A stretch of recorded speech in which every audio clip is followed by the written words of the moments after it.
let's start with you.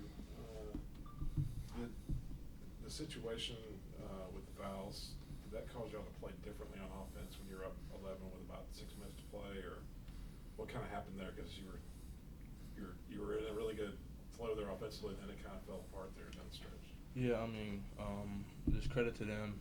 They kind of switched up how they were playing and kind of started trapping a little bit more off the ball, kind of speeding us up, and it was kind of stagnating us out. We weren't able to change sides of the floor as much, and they kind of, made us dribble a little bit more, and that's kind of really what happened. We started taking too many dribbles and wasn't getting the ball popping as much as we were when we were on our run and getting the lead. And it wasn't really our foul situation. We kind of just, got too stagnant and started dribbling around too much, and that's just something we got to grow from.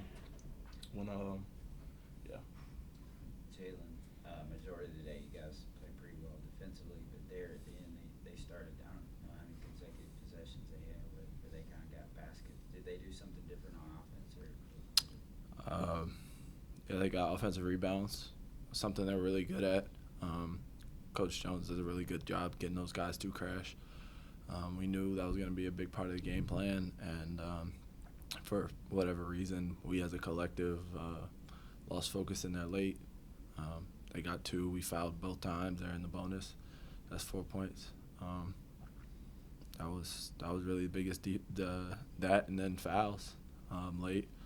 They shot 41. We said 41 free throws tonight. So we got to be better there. We will be better there. But that was the biggest difference. You can't get a lead and then start walking people to the free throw line. From the first 5 minutes to the last 5 minutes of regulation, I didn't have a doubt in the world that y'all were going to win. And it's just because you made so many money shots. It looked like everyone was comfortable. They were taking shots they knew they were going to hit. But it changed then. And I don't know if it's random or what. I mean, you described what they did change the defense, but I mean, it's like they started making every shot and y'all started missing them. I'll say we knew it was gonna be a back and forth game. They're a really good team, well coached, and you could tell they take pride on defense. So we knew it was gonna be hard to score late. We weren't getting any good shots on offense, especially not consistently in the end of the game. And like Slaw said, we were walking them to the free throw line, so they were scoring a lot of points on stop clock. So they were able to set their press up. They were able to do what they wanted to do late in the game, and we were doing an okay job trying to hold on to the lead we had built. But we knew that they were going to make a run, but we didn't run any clean offense, and for the most part, we just gave them free baskets at the free throw line late. Mike, can you kind of describe what I guess JP had something wrong with his knee or something? It looked like they had to leave in overtime. Or when you got foul trouble all over the place, and then you lose your point guard in overtime, that's kind of a blow. Yeah, I think maybe a cramp or something. I don't know exactly what it was. But JP been battling, all season really, but especially late. He's been our defensive anchor. He's been taking guys out. So it hurt a little bit with him out, but he wasn't the reason why when he came out. He wasn't the reason why we lost. We got the stops in we got the missed shots that we wanted late. We just didn't secure those rebounds, and we fouled a little bit too much. But yeah, JP is a great player. He's been having a great conference play for sure, but a great season overall.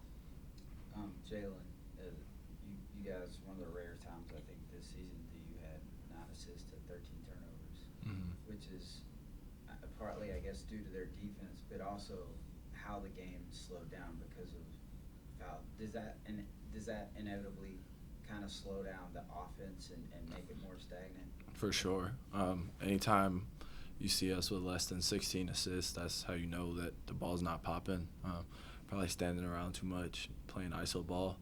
And, Coach Ritchie and the staff have done a great job getting players here who are really talented, and, we can all do that, but we know that's not when we're at our best. So we'll watch the film. We'll improve from it. Obviously, this one hurts, but, yeah, we know better than that. Both of you, either one can answer, but y'all been through the wars with these guys, especially the last few years. Obviously, this was so much different than like the last three. It seemed like the last three have all been 56, 55 or something like that. I mean, to do some of the things that you don't do, but to still have a chance to win.